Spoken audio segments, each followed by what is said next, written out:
Akkam jirtu kabajamtoota daawwattootaa fi hordoftoota Oromiyaa Freedom Media dambalii gungumaa uummataa irraa oduu isin dhageessifna jalqaba irratti hangafoota oduu. Godina Salaalee aanaa dharraatti ijaarsi fi sochiin humnoonni fiinxaleeyyii taasisan itti fufee jiraachuu maddeen OFM itti himan. Barattoonni yuunivarsiitii fi kolleejjiiwwan adda addaa irraa eebbifamanii ba'an hojii dhabdummaan saaxilamanii akka jiran dubbatan. Mootummaan Ameerikaa ukkaamsaan naannoo Amaaraa fi Oromiyaa keessatti raawwatamuu dhaabbachuu qaba jedha. Oduu kenna ibaatiin pirezidaantii USA Joe Biden marsaa biraaf paartii isaanii Dimokiraatik bakka bu'uudhaan Tiraampiin morkachuudhaaf yaalii taasisuu ammallee itti fufee jira.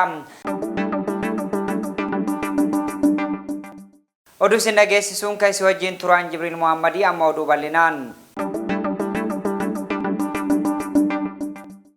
Godina Salaalee aanaa dharraatti ijaarsi fi sochiin humnoonni fiinxaleeyyii taasisan itti fufee jiraachuu maddeen OFM itti himan. Kaayyoon humnoota kanaa aanaa dharraa bulchiinsa naannoo Amaaraa jala galchuu akka ta'es kan ibsan yeroo gabaabaa keessatti bulchiinsa naannoo Amaaraa jala galchina jechuun dubbatanii jiru. Dabalataa gabaasa kana akka itti aanutti isiniif dhiyeessa.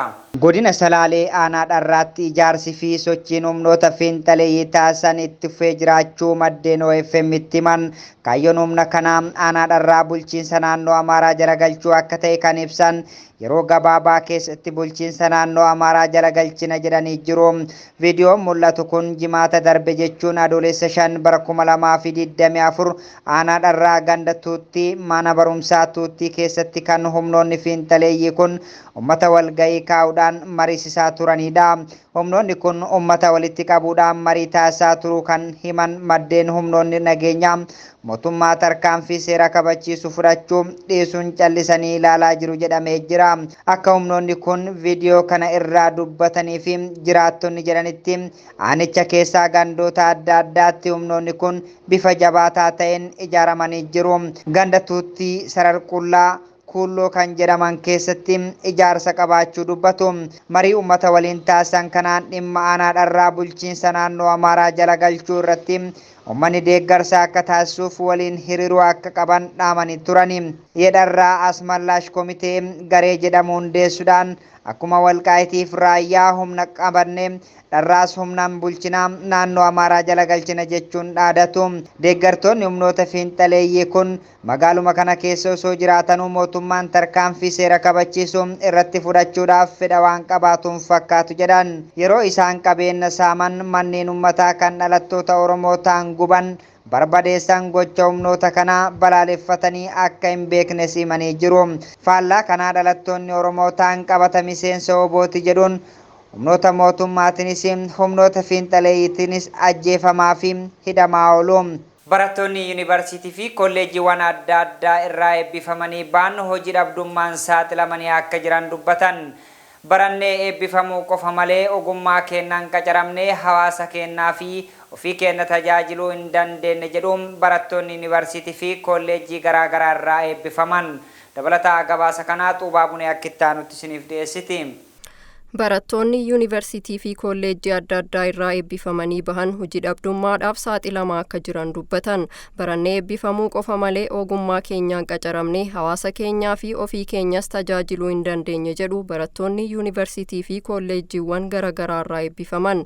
Addatti ammoo barattoonni qaama miidhamtoota ta'an isaaniifillee carraan qacaramanii hojjetanii of jiraachisuu hin kennamneef jedhan. Barattoonni egeree ofii fi biyyaafis ta'an waggaa dheeraa barumsa irratti ciichanii ofii fi maatii ofiitis gara fuulduraatti ni jijjiirra jedhanii yuunivarsiitii fi kolleejjii adda addaatti baratanii eebbifamanii kan bahan carraa hojii dhabuu fi waan hojiin uummatanis dhabanii rakkataa jiraachuun yeroo hedduu dubbatamaa jira.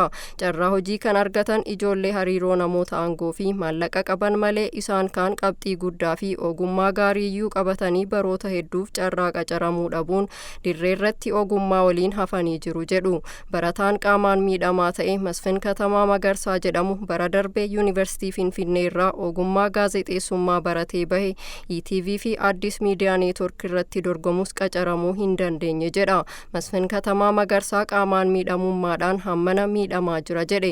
Keessumattuu qaama miidhamtootaaf carraan hojii kennu akka ilaalamuu fi qabu qaamaan miidhamaan ogummaa gaazexeessummaa barate dhaabbilee adda addaa keessa dorgomee kan hin carroomin Masfin Katamaa Magarsaa dhaamee jira.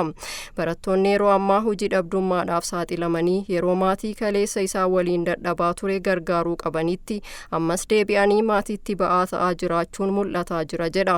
Maatiin barattootaas ijoolleen isaanii waggaa 15 fi 16 itti faajanii sadarkaa hedduu keessa darbanii barsiisaa turan yoo hojii dhabanii rakkatan ammas waliin yaaddahaa jiru jedhameera. Barattoonnis waggaa dheeraa maatii keenyas rakkisaa turre ammas hojii dhabaa taanee yoo hafnu xiinsammuun keenya jeeqameera jedhu. Mootummaan Ameerikaa ukkaamsaan naannoo Amaaraa fi Oromiyaa keessatti raawwatamuu dhaabbachuu qaba jedha. Itoophiyaatti ambaasii Ameerikaa Itoophiyaa keessatti namoonni nagaa maallaqaaf jecha ukkaamfamuu dabalaa dhufuu ibsuudhaan walitti bu'iinsi biyyattii keessatti gaggeeffamaa jiru yakka kanaaf haala mijeessee jiras jedha. Guutuu gabaasa kanaa kittaanutti isiniif dhiyeessina.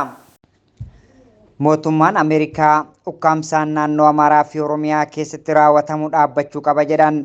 Itoophiyaatti ambaasiin Ameerikaa Itoophiyaa keessatti namoota nagaa maallaqaaf jecha ukkaamsuun dabalaa dhufuu ibsuun walitti bu'iinsi biyyattii keessatti gaggeeffamaa jiru yakka kanaaf haala mijeessaa jira jedhe.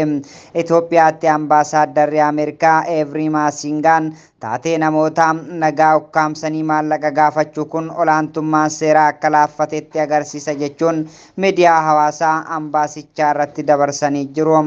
Ergaa yeroo dhiyoositti taateen namoota ukkaamsuu naannolee Oromiyaa fi Amaaraa keessatti mul'atu walitti bu'iinsi dheeratee yakkamtoonni jabeessuu fi akkasuma olaantummaa seeraa laaffisuun agarsiisa jedhamee jira. Erga yeroo dhiyoosii taateen namoota ukkaamsuu naannolee Oromiyaa fi Amaaraa keessatti mul'atu walitti bu'iinsa dheeratee yakkamtoota jabeessuu fi olaantummaa seeraa laaffisuu agarsiisa jedhan. Adoolessa 3 bara 2024 barattoota 100 Yuunivarsiitii Dabraaq irraa gara Finfinnee imalaa turan naannoo Oromiyaa magaalaa Gabra Gurraachaatti ugguramuu akka fakkeenyaatti kan eere ambaasaaddarri Every Maasingaan taateen akkanaa dhaabbachuu akka qabus dhaameeti jira. Oduu keenya ibaatiin pirezidaantii USA Joe Biden marsaa biraaf paartii isaanii Dimokiraatik bakka bu'uudhaan Tiraampiin morkachuudhaaf yaalii taasisuu ammallee itti fufee jira. Biden torban darbee falmii kallattii addaan kutuudhaan isaanii ga'umsa qaamaa fi sammuu isaan irratti gaafii jabaa kaasee jira. Guutuu isaa Xubaabunee akkittaa nutti dhiyeessiti. Pirezidaantii US Joe Biden marsaa biraaf paartii isaanii Dimokiraatik bakka bu'uun Tiraamp morkachuuf yaaliin taasisan ammallee itti fufeera. Biden torban darbe falmii kallattii adda kutuun isaanii ga'umsa qaamaa fi sammuu isaanii irratti gaafii jabaa kaaseera. Osoo kuni ta'aa jirus Biden duula garaagaraa lama irratti hirmaataniiru. Dilbata kaleessaa miseensonni paartii isaanii Biden dorgommii pirezidaantummaa US keessaa baasuun faayidaa fi balaa inni qabu irratti falmii gaggeessaniiru. Falmii kana paartii keessa hooggansa kan qaban Hakim Jeeferis miseensota paartii Dimokiraatikii mana maree keessa teessuma qaban waliin taasifame. Kanneen falmicha irra turan keessaa 4 Biden dorgommii keessaa bahuu qabu jedhan. Akka maddeen jedhanitti yoo xiqqaate namni 3 biroo immoo Biden irraa yaaddoo qabu. Biden dorgommii keessa tursuun gaarii moo badaadha yaada jedhu irratti paartii Dimokiraatik keessatti maqaa guddaa kan qaban yaada isaanii ibsaniiru. Muraasni yoo Biden dorgommii itti fufan paartiin isaanii akka mo'amuuf deemu dubbatan. Kaan immoo nama kaan bakka buusuun rakkoo biraas fiduu mala jedhan.